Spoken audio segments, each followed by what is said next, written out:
Hey, it's Ebony with We Are Ideas, and today this is part 2 of our effort to support you in preparing your people, or you and your people, for mobilization to your local commission or assembly meeting, your state capital, even your country's capital. We are going to talk about exactly what you need to inspire them, get them really prepared to talk to legislators and their staff, as well as engage with each other, and really get them not just excited, but really educated about what the process of advocating on behalf of a bill, or even informing and continuing to educate, even if you're not necessarily getting behind the bill. Okay, so stay tuned. We're going to talk all about the logistics, all about inspiring people into action. Let's bring people together.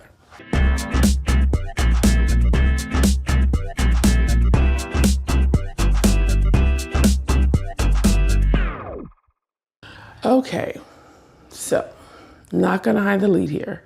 We have 5 components that we use as a team to ensure that people are prepared for your mobilization effort on behalf of a cause that is important to you. And so this could apply to your commission meetings or your assembly meetings, a state capitol visit, or your nation's capital. And so we want to make sure that you have all of the steps. Feel free to share questions and comments below so that we can respond to most, if not all of them, as well as feel free to visit weareideas.global so that you can learn more about the work that we do that supports people like you. Your work is very important and integral to how we liberate and move our society forward in a way that is equal for all. And so we want to show the structure behind the passion, behind the advocacy efforts, so that logistically there is an ecosystem that you can easily plug into within your own organization or community group and or cause, so that you have everything you need in order to move your cause or community forward. Okay, so first and foremost, I want to share I start to sound like a 50-year-old woman who's been smoking for 30 years. And I don't smoke, and I'm not 50. So I may move over a little bit just to drink a sip of water. I also have my notes here that I may be looking at. And oftentimes when you're preparing to do these videos, they're like, well, be focused and basically edit things perfectly, and that's not going to happen here. So I'll be looking down some to make sure I have my notes. I have my trusty dandy whiteboard, and that's where we're going to start today. Okay, so these are the 5 ways. We'll go through each of them. The first one is, drum roll, what is in it for them? What's in it for them? So let's talk about this. First and foremost, when you are preparing for mobilization efforts, organizing a group of people, small or large, you want to be thinking about, of course, the legislator and the staff and what the logistics are going to look like. We talked about that in some ways during part 1 of the series. But the thing I want to chat with you about is being really informed about what's in it for the people you're mobilizing. I actually like to center the people who are advocating on behalf of an issue, not necessarily the people that are in a position of power.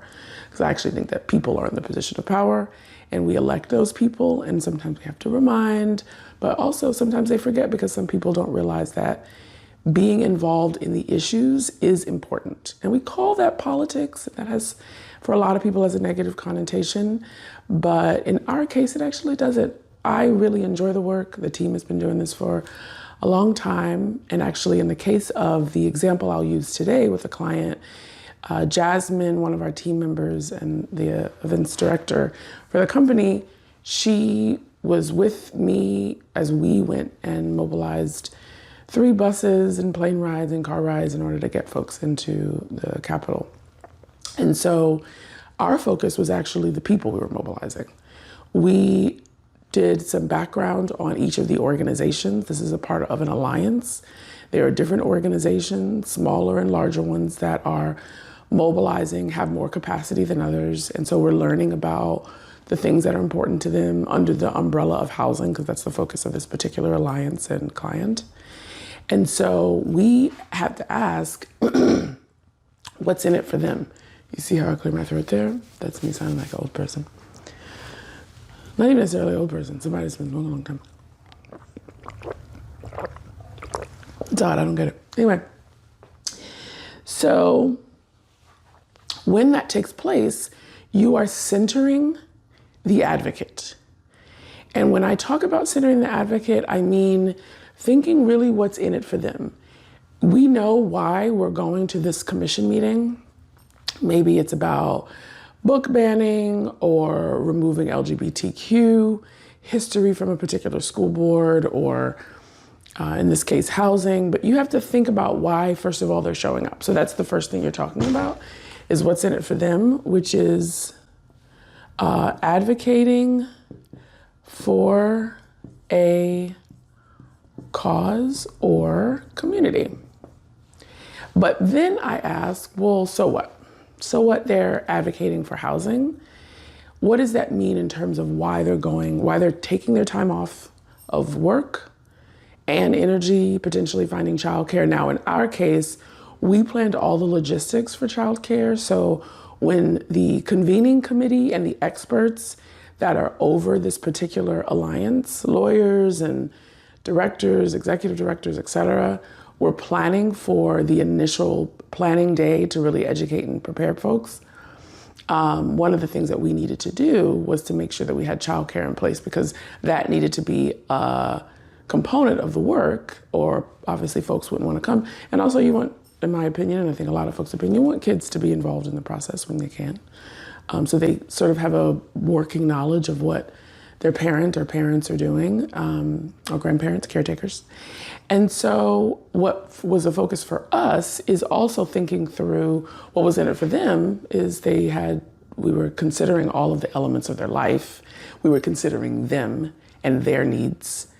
We were getting deep into, when I say centering the advocate, we were getting deep into what are some of the reasons why they wouldn't be able to come. And so what's in it for them, another so what, is that we are considering what's happening in their day-to-day life, like childcare. And so that's you go there. What's in it for them is taking care of their sort of ancillary, but really everyday needs. And then you're saying, so what again, right? So what? We take care of their needs, now what? That means that they are going to be a part of a process that will help a larger community. They're doing something that's meaningful and purposeful. Well, why is it purposeful? And you keep going down this rabbit hole, at least 3 or 4 layers. I mean, you don't have to get too deep, but deep enough where you're getting just beyond advocating for X, or because we want X to take place. That may be important, but you need to really dig into why it's important. And so in a lot of ways, these base building organizations have a network. They have built their own membership base, and our job is to make it easy for the organizations to do that work. But when we're talking about what's in it for them as a company that does the ecosystem and the logistics, we also have to consider that, so that when we're emailing and reminding people, when we're talking on social media, when we're engaging with them on calls, when we're meeting to prepare for these mobilization efforts, in this case, 100 or so people, there's a lot of different personalities that are coming to the table. And so we have to consider, what does it look like for us to be able to do this work for and with them that is centering the advocate? And so the so what is about, and what's in it for them is about what it means ultimately for them to use their energy, their time, their space in order for them to mobilize for a particular cause or community. And so that is a really effective exercise when we're thinking about how will these emails sound when we're engaging with them. People often ignore emails and text messaging campaigns. We get tons of text messages. I get one from, what is the name of that shoe company? Vince Camuto? It's a shoe company, and I love the shoes, but I got a text message the other day. Actually, I was going to unsubscribe because I'm like, ooh, Vince, enough. but he has really nice shoes. So anyway, I digress. My point is, you want to have a working knowledge in your mind that helps you with copywriting, that helps you with email campaigns, that helps you when you're engaging with them. You want to talk to the heart of the issue. Again, some people they're bought in, they understand it. But if you want to expand the number of people that are advocating, whether they're coming with you all or staying back in order to support in different ways, like via social media or supporting everybody to get up and going when they're mobilizing, no matter what role they have, you want to think through why this is important to them. And sometimes when you're entrenched in the work, you forget that people have a lot of important things that are going on. And if you don't engage pretty actively, and I've seen this in real time, people fall off. And so that's why this is a really important exercise to do at the very least in the beginning when you know you're about to mobilize, whether it's a week out or 2 weeks out, a month out, sometimes longer. You want to always have that in front of mind, and that should be the first exercise you do. The next is you want to identify at least 2 to 3 allies in elected office. Okay, so the reason you want to do this is because you want someone, ideally on both sides of the aisle, that is, for maybe a myriad of different reasons, invested in getting a bill passed, or at the very least, educating the legislator about what you have in mind. So this has different phases. We won't go into all the details today, but sometimes there isn't a bill or an ordinance or an amendment that's taking place, but you still want your alliance or your coalition or your organization, your community group, you still want them to be front of mind. You don't have to sound very professional and always like you graduated with a master's in journalism, but you do want to have an informed response to some of the questions that they will inevitably ask. And so the way that looks is when you are first reaching out, and I talk about emails and other videos, this one is the easier one. In the subject line, make it clear. In particular, if you are a constituent of this particular elected, you want to think through why they care about the email that you're sending them. One of the easiest ways is that you're actually in their district. And so if it's not you, then it's someone else who is in their district that's writing a really clear, short email to really their staff, but certainly to them, that's telling them why you're meeting with them, what's in it for them, why this is important. You know this because you've done some research on what is important to them, right? Maybe it's the economy, maybe it's environment, maybe it's how local insurance companies are responding to a particular issue. I met with a legislator recently, and they were really engaged in the machines, the 3D machines that are being used when a woman or a man, a non-binary person, is getting a breast exam. And so I won't go into all the details. That was fascinating about 3D versus, I'm not a doctor, so I don't want to get this wrong, but it was either a 3D exam or just what is a traditional machine that sees it from one level versus different layers in order to see a cancer even in its smallest form. Do the research. But I share that because I had done research about the background of this legislator and what her original, what she was doing before she was an elected official. And so you want to have some preparation of what the person is passionate about, what they're interested in. And so from a political perspective, we get pretty dogmatic when it comes to how we feel about things. I personally feel very strongly about my values. And when you're meeting with someone, you want to consider their perspective, in my opinion, and it helps to be able to do that right from the forefront so that people are clear on how you feel about things, but also that you've thought about them. So one of the things you do is when you're identifying 2 or 3 allies in elected office, I use the word allies intentionally. If you want them to be an ally, and that's a big if, right? That sometimes people have to have a philosophical conversation about. But if you want a meeting with them at the very least, you want to really consider what's important to them.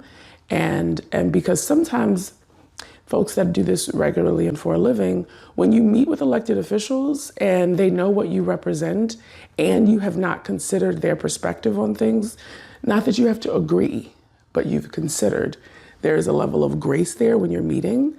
The meeting feels flat, right? You're in there for 8 minutes, even when they're, excited about you, only meeting for 15, maybe 20, depending on whether they know you and like you.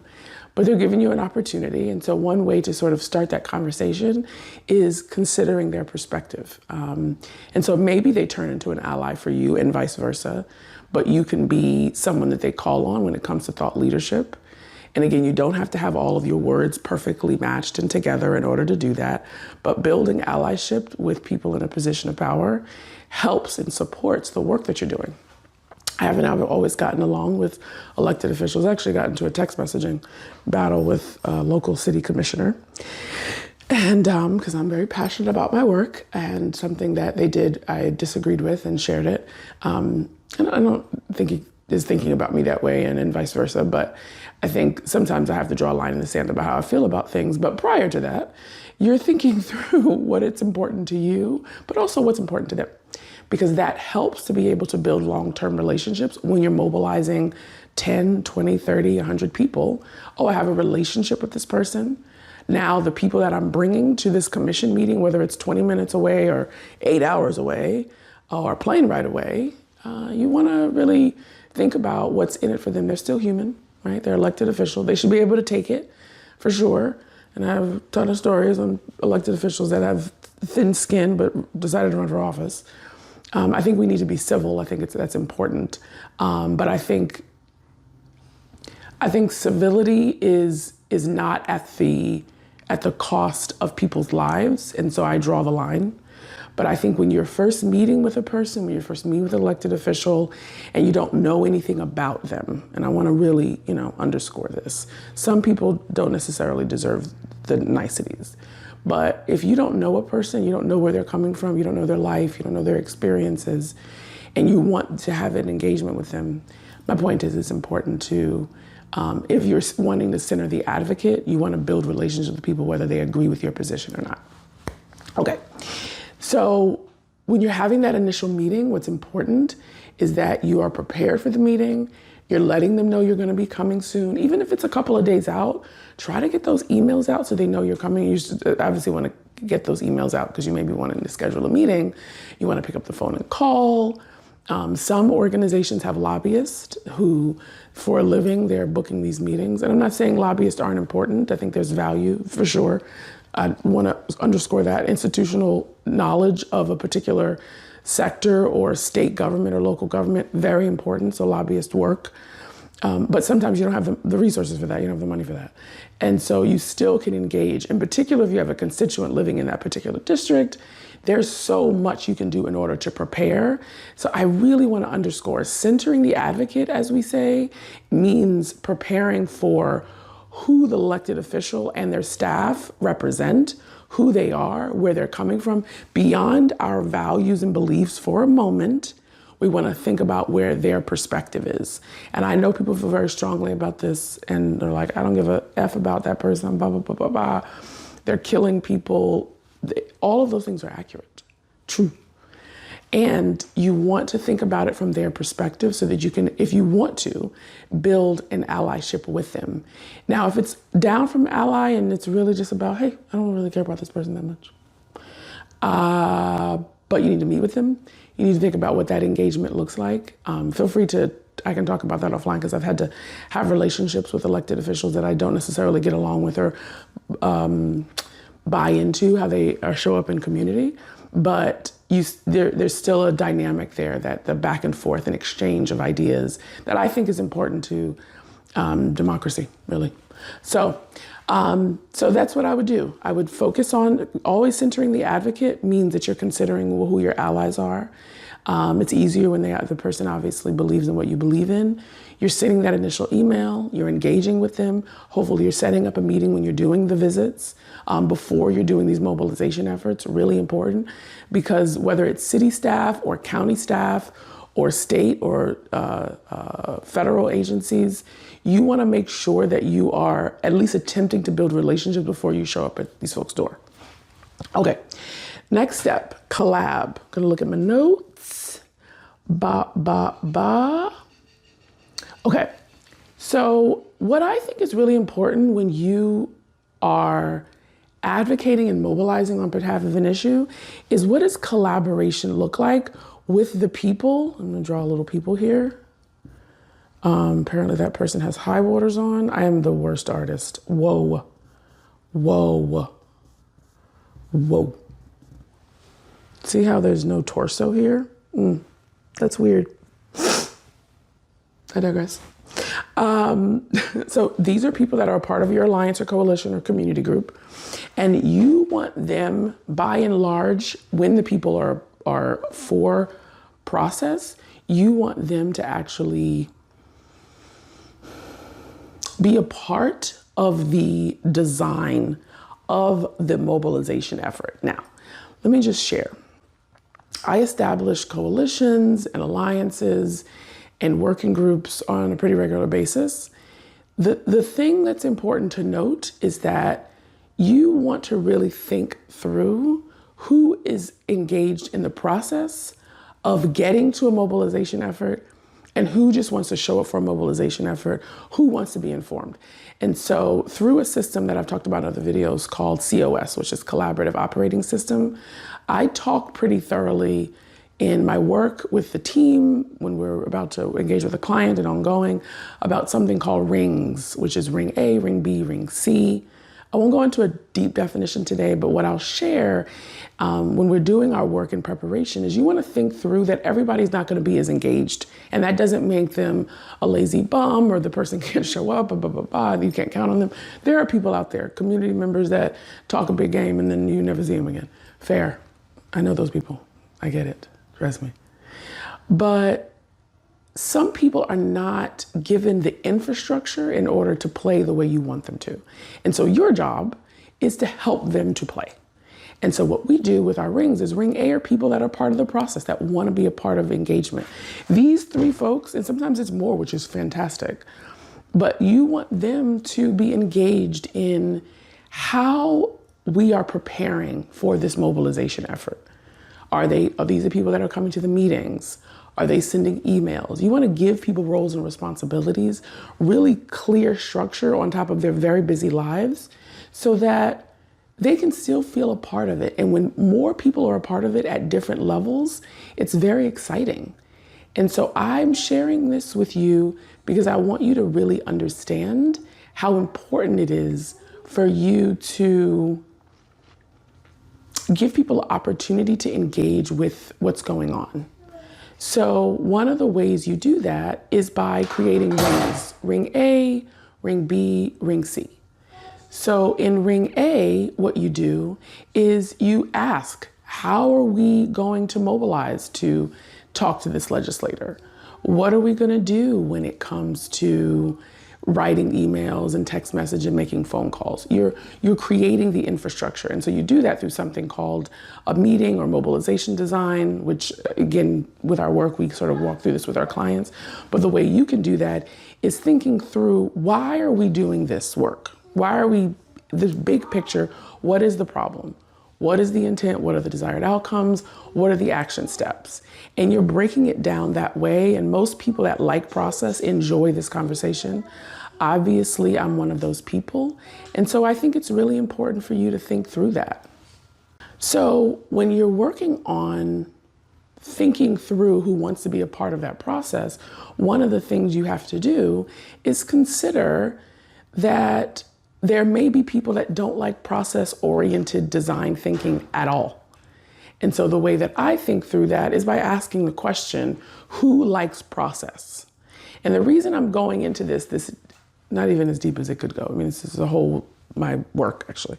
But the reason I'm talking about this is because when you give people, when you say the thing out loud, meaning explicit, as opposed to implicit, which is, oh, everybody should care. People that are on this call, that showed up at this call or to this meeting, of course they should care. And then you're making a lot of assumptions that or than implicit about why people should be engaged in this process. When you think about what's in it for them and you center the advocate, and you then think about how you're going to engage with legislators, staff, etc., and you think about what collaboration looks like with people who are interested in it, you're thinking explicitly. And you're saying on a call, man, sometimes people are not really engaged in this process, am I right? It's awful. And then you're just like, it's just two of y'all showing up trying to bring maybe 10 people together. You lessen that and increase the number of people that are actually engaged with your work when you say explicitly what the expectation is and give them structure in order to buy into what's happening. Okay. So ring A, ring B, ring C looks like identifying what being a part of ring A means. So joining in on the process with you. Ring B is another part of that. Send me emails, maybe a report. I can make introductions. Maybe they know a legislator or a staff member or city manager, deputy city manager. They can introduce them to that kind of thing. But they're not really going to show up to a lot of meetings. They know that. You know that. It's explicit. It's fantastic. Then ring C is people, they're not showing up for a thing until maybe they have to go to a Capitol or they have to speak at a meeting because they're the person that gets the crowd going. They're really clear in how they communicate what needs to happen. It's fantastic. This infrastructure is so great to set up. Lots of conversation around that we don't have time for today. But the reason I talk about collaboration is that those ring A people in particular, but ring B and ring C even, you want them to be a part of the thinking when you're mobilizing 10, 15, 20, hundreds of people to a legislator or a staff member, or maybe it's a partnership with a big organization. You can have this kind of thinking when it comes to engaging with people with clarity about your values, grace with theirs, and a level of collaboration that tells everybody involved exactly what you're doing and why you're here. You may not agree, they may not agree, you may never talk about it, you might not like the way they come across when it comes to how they advocate, but this kind of work is really important when it comes to talking about collaboration. And having people be a part of the collaboration process gives them a sense of ownership and alignment. They feel engaged, they feel like connected. Oh, this is mine too. Not just hers or his or theirs, not just yours, but this is mine too, I own this. And you wanna be engaged in that process because oftentimes when you're a leader in these spaces, people really enjoy you, they like you, you're sort of, what do the kids say? There's Riz there. I don't know. I probably use that wrong. They're charismatic. But charismatic doesn't always mean that you're an effective leader. It doesn't always mean you're a good manager. And that could be a management of time, people, spaces, resources, period. And so you want to really drill down on, what people are working on. And how they feel about it. So that's collaboration. Number 4. Let's talk about team projects. A lot of people don't like it. I get it. Understand. I actually like team projects. I love working with people, hence the work. That's what I do for a living. But I think sometimes people don't like team projects. They aren't explicit in their thinking.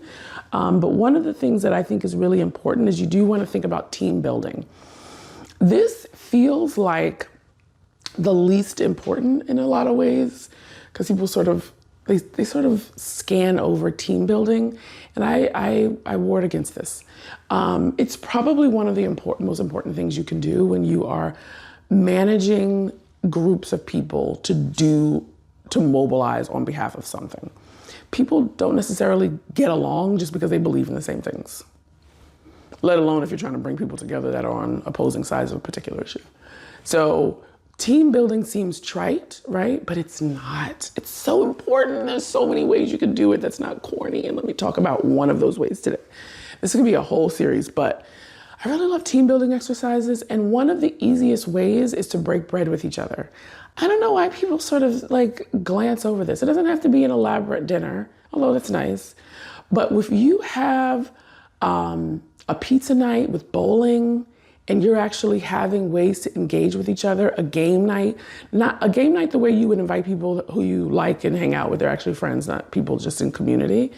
And sometimes that intersects, sometimes it doesn't. I've had actually a fair amount of experiences where I confused community folk that I work with friends, and that can burn you, especially someone with a sensitive heart like me. But what I've learned over the years is that you don't have to necessarily be friends with people. And I would argue that that's not always, who has time for hundreds of friends? Actually, one of my best friends says I collect friends, which is, I just have never met a stranger. I love people, and I, won't apologize for that. But I think the reason it's important to think through the way you engage with community is because you do have to work together. And when people enjoy being around you, when they know you, when they have some sense of who you are, it's easier to lock hands when it comes to matters that are affecting the collective, right? The bigger community. And so you all are the people that's leading these efforts, right? You are the one that's doing the engagement. You're making these things happen. I don't know. I think it's really important. Important to the work. You gotta vibe with people. And so one of the ways that we do that is by doing a pizza night, going bowling, maybe, I love like field days. I love doing things with people that I care about. And even if we're not friends, I think we care about people's well-being. We care about the larger message of what we're doing as a society. And the way that you do that is very simple. You gotta engage with people. You have to get to know them. And so anyway, I think that's important, is team building exercises, so that they can be, there's a reason before you need them to mobilize that you've engaged with them. They know you, they feel you, they understand why this is important, but now you've gotten to know what's important to them, what's in it for them. Center the advocate, center the advocate. Not about you. It's not even really about elected official. I know people will be against that because obviously you need to meet with them and the hobnobbing and schmoozing and stuff like that. Growing up, I called it brown nosing. Sometimes it sort of feels like the ick, but I think you can advocate with people and get to know the legislator in an authentic way without it feeling icky. And number 5 is set realistic. You ever think you're spelling a word right? I do this all the time. Expectations. This goes back to implicit versus explicit thinking and how you're communicating what's important. So someone like myself, I'm really passionate about the things I'm passionate about. Period, end of story. I'm advocating, I'm vibing, we're into it. And so a lot of people say, okay, I'll show up. I get it, this is important. Housing, all the things. It's important. But the fact about it is that everything isn't important to everybody, and it's not going to be. And I know people have a hard time with that. In particular, when you're doing this for a living, you're like, guys, there are 30,000 people that are housing insecure in the county I live in. We're there. We gotta show up. Yeah, but I also have a ailing mother. I have small children. I have 2 jobs because I'm trying to stay in my own house. People have lives.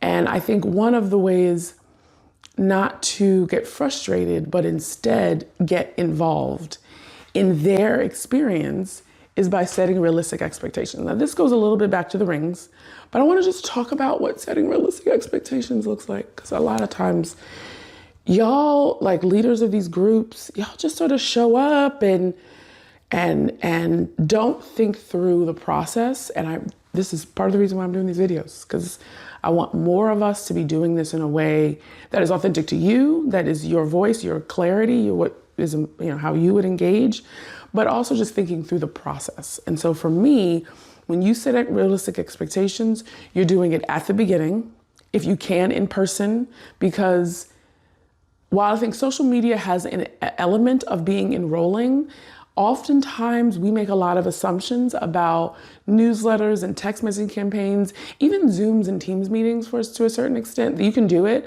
but one of the things you need to do is get in front of people. At a community meeting, for example, when you're advocating on behalf of a particular issue, and then you want to be engaging with them, in particular at the beginning, pretty often in a myriad of different ways. So the first thing that I like to do is, how do I get in front of them in person? And you're setting expectations about what the bigger picture is. In April of 2025, we're going to be going to such and such capital for X city's day on the hill, and we're gonna do this, this, and that, and this is how it's gonna look leading up to that. And we need people to do this between now and January, and this during committee meetings and committee weeks. And then when we're there, we may need a couple of organizations to go during the committee weeks to meet with such and such legislators. And you're setting expectations. And then, sorry, I spit a little. And then you're you're signing people up or allowing them to sign up for how they want to engage, so that you don't have 5 people doing everything for the next 5, 6, 7, 8 months. You know, it's annoying. It's weird. People are going to drop off. They don't care. And also like things that are important to them start to come up. And I think also because we live in a world where there's so many urgent matters, people that are doing advocacy work, and however you're doing that work, it's easy to get distracted by other things. And I don't mean distracted in this sort of negative connotation. Sometimes it's really purposeful distractions.